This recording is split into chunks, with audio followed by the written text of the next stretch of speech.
My son said he was going to the cemetery to visit his father, so I decided to follow him secretly, planning to lay down a few flowers myself. But when I arrived, the groundskeeper approached me quietly.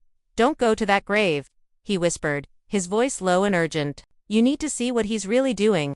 1 hour later. Hello, beloved listeners. Thank you for joining me today. If you enjoy stories like this, don't forget to subscribe and hit the notification bell. I always wonder, where are you tuning in from? Let me know your city in the comments. Now, enjoy the story.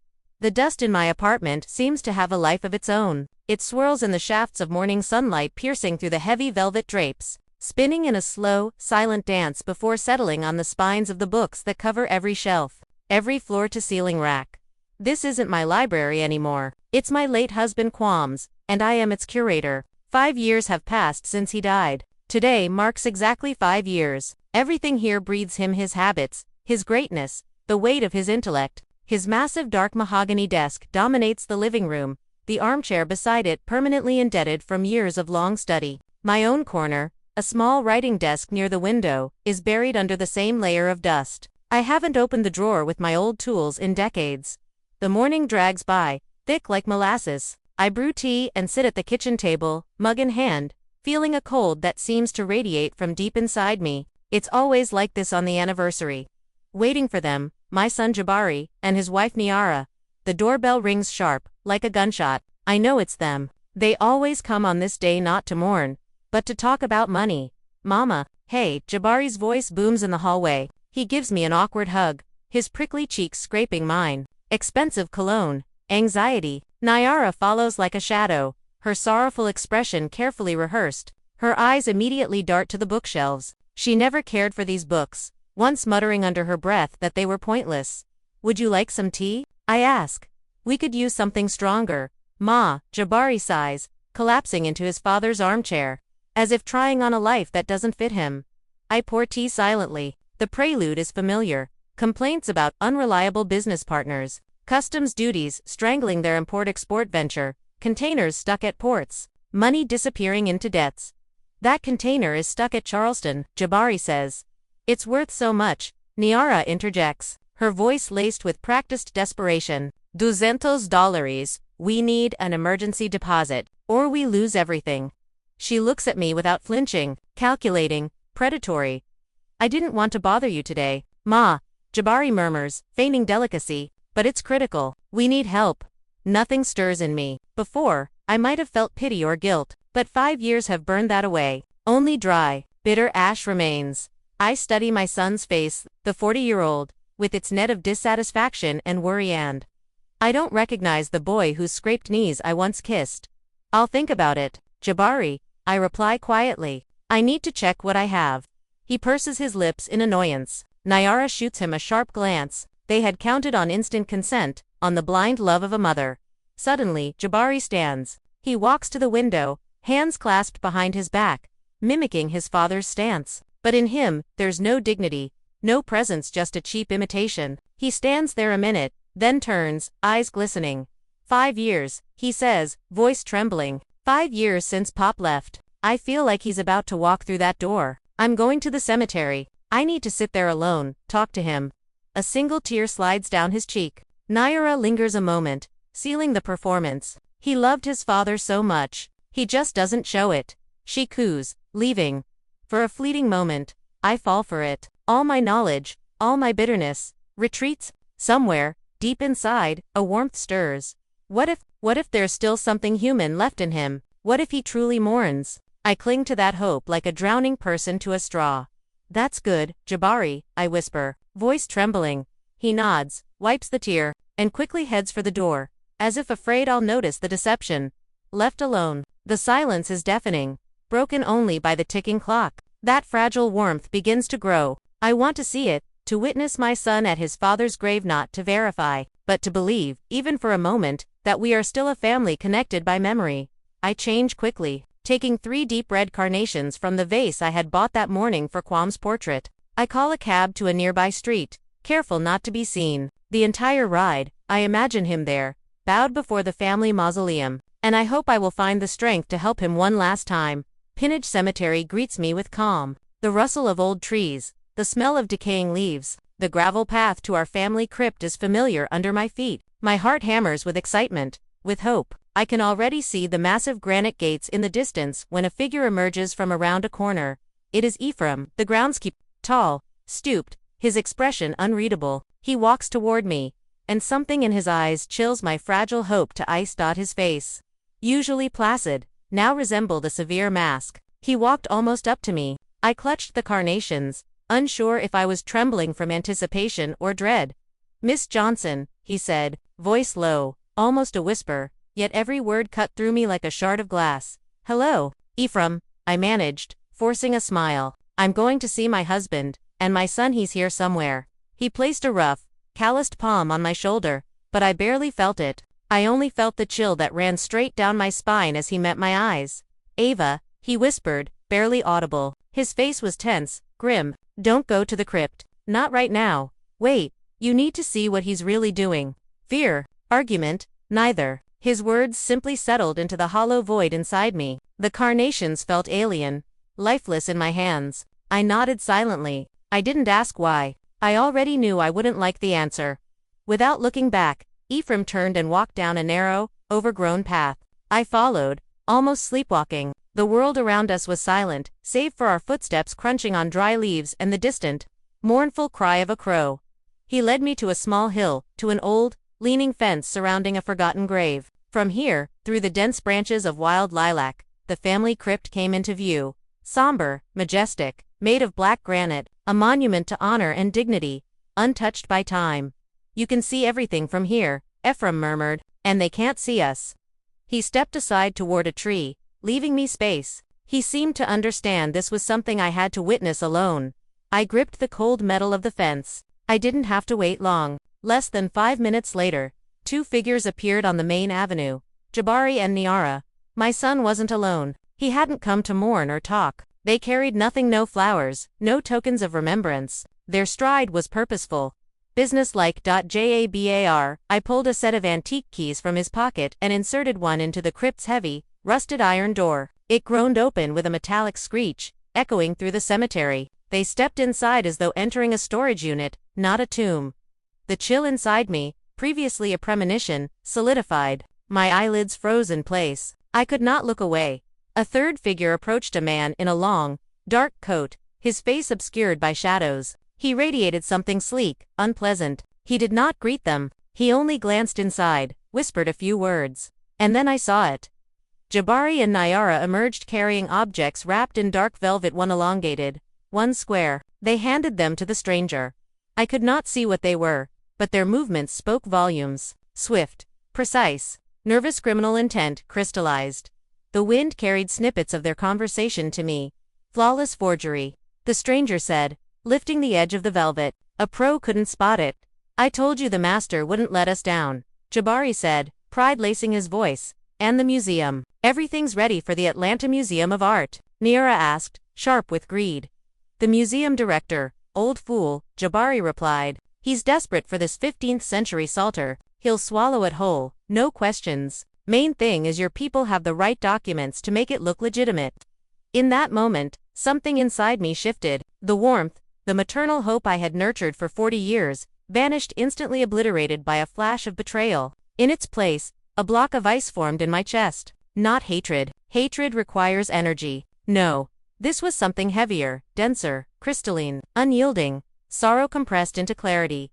They weren't just thieves. They were My son had turned the crypt of his own father, my husband, into a warehouse for counterfeit treasures. Everything my husband had devoted his life to, truth, preservation, history mocked by his own flesh and blood. Sacrilege of this magnitude left my mind reeling. I didn't cry. Tears were frozen before they reached the surface. The man in the coat nodded, took the bundles, and vanished as suddenly as he had appeared. Jabari and Niara glanced inside one last time, adjusted something, then closed and locked the door with the same grinding sound. Not a flower, not a word of respect. They left. I didn't remember saying goodbye to Ephraim. I think I simply nodded, walked away. He said nothing, and I was grateful. I moved automatically along the paths, past crosses and obelisks, past gravestones old and new, out of the cemetery gates, into a cab, the world flashing past in a blur. It felt like I was trapped inside a glass bell, the world alive, yet distant, irrelevant. Back in the apartment, the smell hit me. Books. Old paper. My husband's tobacco, preserved like a memory in amber. I walked slowly past his desk, past the armchair, past the fruits of his life, all of it majestic and dead. My gaze fell to my own corner, the small writing desk, cluttered with dusty receipts and forgotten notes. I approached slowly, performing a ritual. My fingers traced the dusty lid, then opened the bottom drawer with effort. Inside lay a simple wooden box, unadorned. The bronze key had always hung on a chain beneath my clothes, next to my cross. Reflexively, I inserted it and turned. Click. Inside, resting on dark green velvet, were my tools, untarnished, a jeweler's loupe, a compact metal-cased ultraviolet lamp, tweezers, scalpels. Beneath them, 3 hardcover volumes I had compiled in graduate school, historical pigments, watermarks from the 15th century to the present, binding techniques. I picked up the jeweler's loupe, cold, metal, familiar. I lifted it to my eye, and every line of skin, every pore, every imperfection was revealed with merciless clarity. For 30 years, I hadn't touched these tools. For 30 years, I had been just a wife, then a mother, then a widow, a keeper of someone else's memory. But today, at the cemetery, something had died on. Something long buried inside me had begun to awaken. I carefully closed the box. I didn't wipe the dust from the writing desk. Tomorrow, I would put things in order, my order. The night passed without sleep. I didn't lie staring at the ceiling, turning over old grievances. I sat in the armchair in silence, staring at the toolbox on my desk. I wasn't planning anything, no schemes, no revenge. I was simply letting the cold clarity fill me, pushing everything else out. Like a dusty vessel emptied to receive something clean and transparent. I woke with the first light. No haste, no familiar morning heaviness. I took a rag and a bucket of water and began to tidy my corner, layer by layer. I wiped the dust from the writing desk until the texture of the old wood emerged. I repotted the geraniums. I cleaned the glass of the small bookshelf holding my old books, modest monographs, collections of articles I had written before marriage. I traced my name on the covers, Eva Jones, and felt as though I were meeting a long-lost acquaintance. I didn't touch the rest of the apartment. The library, his desk, his armchair all remained in dusty memorial neglect. But my little corner by the window now shone. It was my staging ground. The doorbell rang precisely at noon. No pretense of sorrow this time, short, businesslike, impatient. They entered without ceremony. Jabari didn't even try to hug me. His face was strained. Naira's eyes betrayed irritation. Their visit had a single purpose. "Wilma, did you think about it?" Jabari asked immediately, striding into the living room. "Tea first," I asked evenly.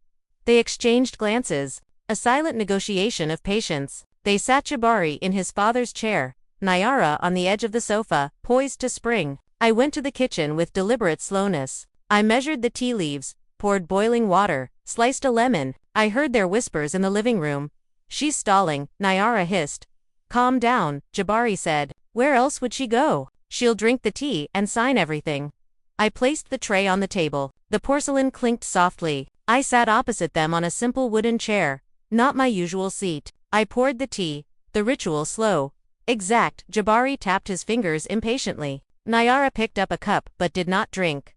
"Ma, we don't have time for beating around the bush," Jabari said. "We need an answer today. It's a large amount. The banks close soon." I took a small sip. Hot tart tea burned my throat, but inside, I was ice. I looked at them calmly, seeing them as strangers, not children. "Jabari," I said softly, as if thinking aloud, "is your business related to antiques?" He froze, fingers stilling, eyes narrowing. "What?" he asked. I was just remembering my old work. I continued calmly, staring into my cup. "Rare books, manuscripts." I was curious, "What exactly you handle?" "Import-export is vague." A tense silence. Then Jabari laughed, loud and boisterous, not cheerful, superior. Mocking. Double quotes. "Ma, please," he said, catching his breath. "Don't bore us with your old hobbies. Manuscripts. We deal in serious things, logistics, supply chains. Do those words mean anything to you?" Naira was quieter, a pitying smile, fingers cold as she patted my hand. "Ms. Johnson, dear," she purred, "you should think of your health. Don't worry your head. We'll handle all the details, starting with the bank transfer." They stared. Greed, condescension, expecting the frail old woman before them to yield. They didn't see me. They saw only a wallet, slow to open, In that moment, I understood something. I possessed a weapon they hadn't considered, their certainty of my nothingness. I watched the light catch Naira's face, highlighting the harsh crease by her lips. I saw the vein twitch on Jabara's temple, their impatience, their judgment. It was all visible, measurable, controllable. I set down my cup. The clink seemed deafening. "All right," I said, my voice calm, perhaps too weary. "I understand you." Relief washed their faces. Jabari leaned back, confident the old woman had finally bent. Naira allowed herself a short, triumphant smile. "I'll need to review my assets," I added, my voice calm even, as if speaking about routine business. Jabari sat up straight, eager. Of course. Check the accounts. Call the bank if you need. We can wait an hour." "No," I replied. "I need time. I'll do it alone." I stood, signaling the conversation was over. They left, tossing instructions over their shoulders: which bank, which account, how best to make the transfer without raising questions. I nodded silently, seeing them out. Once the door clicked shut, I lingered in the quiet for a moment, then returned not to the phone, not to call the bank but to my clean, shining writing desk. Their words still echoed. What could you possibly know? They had underestimated me, forgotten who I was, and I was only beginning to remember. I didn't wait until evening. I picked up the phone and found a number in an old address book. The direct line to the lodge at Pine Ridge Cemetery. The rings seemed endless. I thought no one would answer. "Hello," Ephraim's low, familiar voice. "Ephraim, this is Eva Jones," I said, my voice calm. Business like the voice I hadn't used in 30 years. "I need access to the crypt tonight. Can you help me?" A brief silence followed, not surprise, but consideration. "Yes," he said simply. "What time?" "After hours, when no one will be around." "Good, by the side gate. I'll meet you there in 3 hours." He hung up. The first step had been taken. Night fell quickly. I dressed entirely in black, taking only the toolbox wrapped in an old shawl and a small, powerful flashlight. A cab took me to the next street. A cemetery at night was different. By day, a place of quiet sorrow. By night, a tense silence rang through the air. Moonlight filtered through bare branches, casting skeletal shadows on the paths. At the side gate, Ephraim waited. A shadow merged with the old brick wall. Silently, he unlocked the gate, let me in, and silently relocked it behind us. We walked along empty paths. I felt no fear. Strangely, I felt more alive here among the dead than I had in years in my apartment museum. We approached the Johnson crypt. In the moonlight, it loomed massive, foreign, almost unnatural. Ephraim produced a set of keys, not Jabari's but his own, part of his work. He didn't rush. He turned to me, face half hidden in shadow, stern and profoundly sad. "Miss Jones," he began quietly, voice thick with respect. "Your husband, Wami Johnson. He saved me. When my family had nothing, he helped, paid for my education at Morehouse, gave me a future. Everything I have, I owe to him."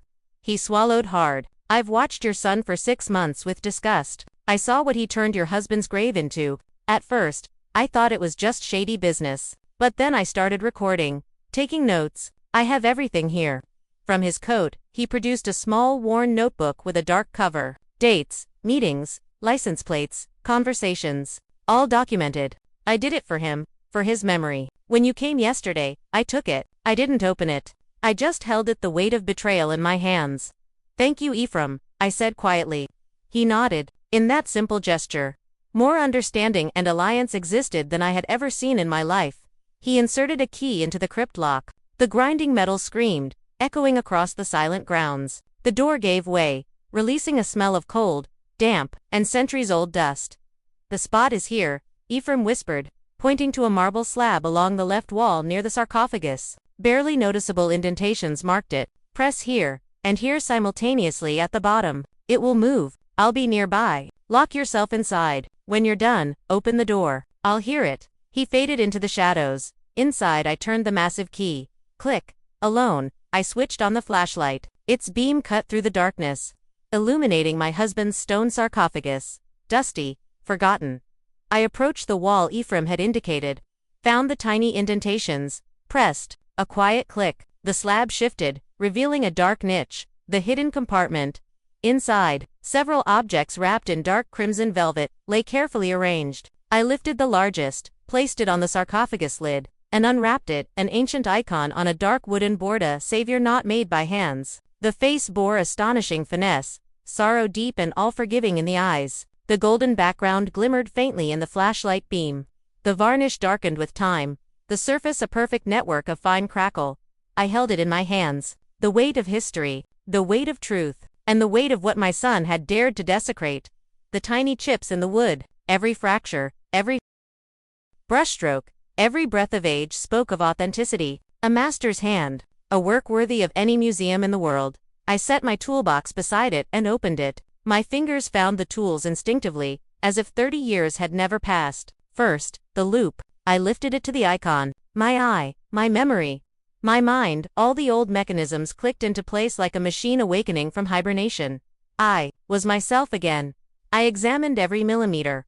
The strokes, the ground where the underlayer peeked through the chips, the way the splines had been secured on the reverse side. Everything was flawless, almost. I took out the UV lamp. Its eerie violet glow washed over the varnish. The icon should have luminesced in an even yellow-green tone and, mostly it did. But when I swept the light over the folds of the Savior's robe, the brightest highlights told the truth. A colder, chalkier glow, a tiny patch of foreign fluorescence. Titanium dioxide, anatase form, a pigment, not patented until the early 20th century. No artist of the 1400s could have touched it. Only a modern hand one, confident enough to believe no one alive could outsee him. A genius, yes, but an arrogant one. A single, microscopic mistake was all it took to expose him. And suddenly, in the cold breath of the crypt, his name surfaced with perfect clarity. Anatole Voronov, brilliant, disgraced, expelled from the National Institute for his unethical experiments in perfect forgery. A man obsessed with creating fakes flawless enough to outlive the truth. I knew the forger, and I knew what I had to do. Gently, I wrapped the icon again in crimson velvet and returned each tool to its place. The lock snapped shut with a sound that echoed like the end of a long, buried chapter. The slab slid back seamlessly, leaving no trace of what had been revealed. I turned the key. The heavy door groaned open, letting in a slice of night sky and a gust of cold air. Ephraim stood waiting, motionless as a statue. I handed him the keys. He took them silently, no questions, no surprise. He read everything he needed in my face. We walked toward the exit, his shadow pacing ahead of us like a guide. The ride home drifted past like fog. The city was waking, cars sliding through intersections, sanitation trucks humming, the first couple of pedestrians rubbing sleep from their eyes, and I sat in the cab with Ephraim's worn notebook in my pocket, feeling the cold steel of resolve settle deeper inside me. This wasn't anger. This was diagnosis, clinical precise. And I knew the treatment would be long, difficult, and necessary. I didn't call the police. That would be noisy, messy, insufficient. They might punish the criminals, but they would not restore my husband's desecrated honor. To fix this, I needed to strike not at the hands of the guilty, but at the center of their web. Back home, I brewed strong black coffee and sat at my immaculate writing desk as the first rays of sunlight brushed against the window. The anniversary was over. Action had begun. I opened the old directory. My finger found the number I hadn't dialed in decades. Paul K. Stevens. Director, Atlanta Museum of Art. I remembered him as the young, ambitious student who had once hovered around us with admiration. My son had called him the old fool. I dialed. My hand did not shake. Director's office. A cheerful woman answered. Please connect me with Mr. Stevens. It's urgent. He's in a meeting, May I ask. Tell him, I said evenly. It's Eva Jones. A pause. A shift in tone. One moment. I waited, listening to the wall clock counting down the final seconds of my old life. Eva Johnson Jones. Paul's familiar voice deep, velvety. What a surprise. So many years. And please accept my condolences. My dear. Kwame was Paul, I interrupted softly. I'm calling not only as Kwame Johnson's widow, but as the former senior archivist of the National Institute of Expertise. Silence. Sharp, instant. I'm listening, Eva, he said. The condescension evaporated. His tone hardened into the voice of a man who suddenly understood the stakes. I have become aware, I continued, that your museum is preparing to acquire a valuable exhibit, the 15th century Psalter, from a private collection. A long, stunned pause. That information is confidential, he said cautiously. How do you? The source doesn't matter, I cut in. What matters is that you are being deceived. The Psalter you are about to purchase is a high-grade forgery. But we had experts, panic tinged his voice. Your experts weren't looking for the right thing. Test the initials. The white pigment will contain the anatase form of titanium dioxide, a chemical impossibility for the 1400s. I heard my own voice steady, clinical, undeniable. Not Eva, the widow, not Eva the mother. Eva Jones, the expert who tolerated no doubt. Paul was silent again. I could feel him thinking, recalculating, realizing the magnitude of what I had just told him. The phone call ended, and the apartment fell silent again, but it wasn't the oppressive silence of before. This one hummed, taut, like a string ready to snap. Somewhere, in the museum director's office, phones were ringing, contracts were being shredded, and Jabari and Nayara were discovering their perfect plan had gone up in smoke.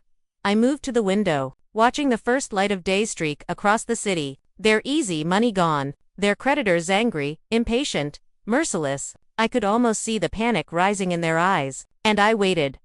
Calm, tranquil. My staging ground was ready. 2 days passed in tense silence. No calls, no visits. I spent that time reorganizing. Ephraim came under the guise of fixing a leaky faucet, but we were orchestrating a quiet revolution. Wami's massive oak desk, once the center of my world, now sat pushed against the wall. My clean, shining writing desk took its place in the living room. The space cleared, orderly, my command center. I spread out my books, my monographs, Ephraim's notebook open beside me. Dates, names, license plates, each mark a thread in the tangled web of my son's crimes. Slowly, methodically, I began to map it all out. This apartment, once a mausoleum of memories, had become my office again, my battlefield. And then they came. The sound at the door wasn't a polite knock. It was a furious pounding, a violent announcement of their rage. Mom, open up! Jabara's voice tore through the hall, raw and furious. I didn't move in haste. I closed the notebook, set down my pen, and walked to the door at a measured pace. They burst in like predators, faces twisted in fear and hatred. What have you done? Jabari spat, advancing, eyes wild with fury. What did you say to who? The deal is off. We've been burned. I didn't flinch. I didn't speak. I simply turned and walked back to my desk, seated myself, and picked up the pen. Jabari followed, shouting, desperate for any reaction. Destroyed you? I asked quietly, calmly, never looking up. Or exposed you? For a moment, silence. His anger faltered, his certainty cracked. I'm merely consulting, I continued, tracing lines from license plate numbers to dates on the butcher paper. Imagine your precious deal, the Psalter, worth millions to the museum, all worthless because the truth has been uncovered. I looked up slowly, Jabari's face, then Nayara's. Their disbelief turned to horror. The realization sank in. They weren't facing an old, harmless woman. They were staring at Eva Jones, archivist, expert, a woman they had buried and forgotten for 30 years. You, Jabari whispered, taking a step back, his fury drained, leaving raw, primal fear. You called the museum. I didn't answer, I said softly, voice carrying across the room. I just exposed you. You used your father's grave, his legacy, to trade in forgeries. You dragged his name through the mud. And now, the web is unraveling. Silence followed. Heavy, complete, absolute. I sat, calm, unwavering, while the storm I had set in motion consumed them. Their lies collapsing around them, there was nothing left to destroy. The words hung in the air, final, inescapable. Jabari stared at me, his rage gone, replaced by hollow, childlike terror. He opened his mouth, closed it, but no sound came. He searched for salvation, for support, but Nara's eyes told him there was none.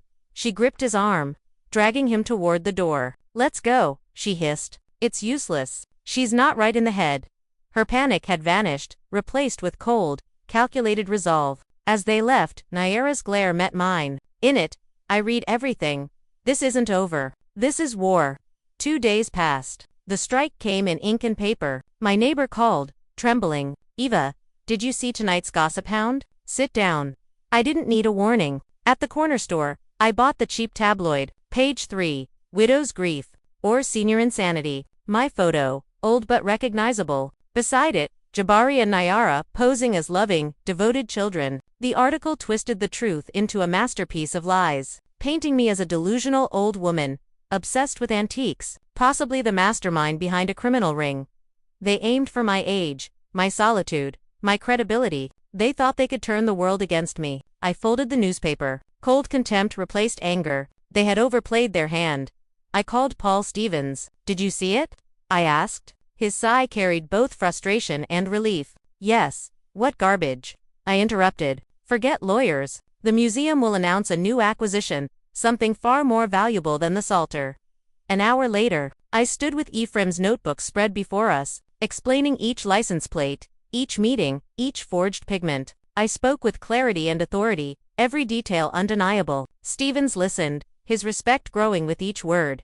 The next day, the press conference hall was packed, journalists, cameras, the buzz of anticipation. I sat in the front row, Ephraim beside me, calm as stone. Stevens stepped up. Ladies and gentlemen, we introduce a new special consultant for antiquities and authenticity. Please welcome, Eva Johnson. Applause broke out, confused at first, then sincere. I approached the podium, lights flashing, cameras rolling. I spoke about titanium dioxide, UV analysis, ancient varnishes like a lecture, precise, undeniable. The hall fell silent, captivated by truth. Finally, I introduced Ephraim. He stepped up, placed his notebook on the podium. I just did what I had to, he said softly, firmly. Elsewhere in the city, 2 unmarked cars arrived at my son and Naira's home. The door opened not by them, but by the authorities. They were apprehended as they tried to flee. I heard the news, quietly, nodding, feeling nothing but the calm acceptance of inevitability. Stevens guided me away from the press, the chaos fading behind us. From that day, my life changed. I was no longer just a widow. I was an archivist, an expert, a woman whose quiet patience had uncovered the truth. More accurately, it hadn't changed, it had begun. The first thing I did upon returning home was throw open all the windows, letting sunlight pour into the rooms. I removed the heavy decades-old drapes, letting air and light breathe life into the apartment. Dust danced in the beams, no longer a symbol of decay, just something to be wiped away. The apartment transformed. No longer a mausoleum for one great man, it became a living workspace for another. Wayne's books remained on the shelves, but now mine stood beside them. On his desk, which I left as a tribute, I placed a vase of fresh flowers. In the center of the room, my writing desk hummed with quiet life, cluttered with books, photographs, and printouts of antiques sent from across the country for appraisal. The smell of tobacco and dust vanished, replaced by the scent of lemon polish, fresh coffee, and printer ink. The phone rang, sharp and demanding. Without looking up from the photograph of an enameled locket, I picked it up. Jones. Ms. Jones, this is the Legacy Auction House. We have documents confirming the provenance of that Fabra cigarette case. I chuckled softly. Documents can be faked. Tell me, is the master's hallmark authentic? Absolutely perfect, the young man replied. Too perfect, I said calmly. Faber's apprentice, with a slight vision defect, always set the hallmark slightly tilted to the right. Yours is measured with a ruler, modern work using old sketches. The provenance is fake. Tell your client just that. A stunned silence followed. I hung up and picked up my loop again. Twice a week, I led seminars at the museum, guiding young curators and art history students. They hung on every word, eyes shining with curiosity. Never trust first impressions, I told them, holding an ancient reliquary. Beauty can lie, history can lie, science can lie, but the object itself, if you know how to listen, ever lies. I showed them patina, wear, and human touch, explaining how to spot modern tricks hiding as centuries-old treasures. Their all reminded me of the spark once lit in me by Wayne, a spark I now passed on. After one particularly sunny day, I bought a bouquet of white lilies and drove to Pine Ridge Cemetery. The familiar path looked different in daylight. Shadows offered coolness rather than menace. At our crypt, the granite door was closed forever. I placed the flowers on the stone, ran my hand over the engraving. Quam Johnson. No sharp pain, only quiet sadness and gratitude. I whispered, everything is right now. Everything is in its place. Ephraim appeared in the distance, sweeping the driveway. He nodded once, solemnly. I returned the gesture. A silent salute between custodians. For the first time in decades, I felt free. I was no longer Wayne's shadow. I was not the mother of a fallen son. I was Eva Jones, and my liberation was complete. The story of Eva Jones, a quiet woman, long ignored, betrayed, yet rising with formidable strength and in revenge alone, but in reclamation of her dignity, her name, and her future.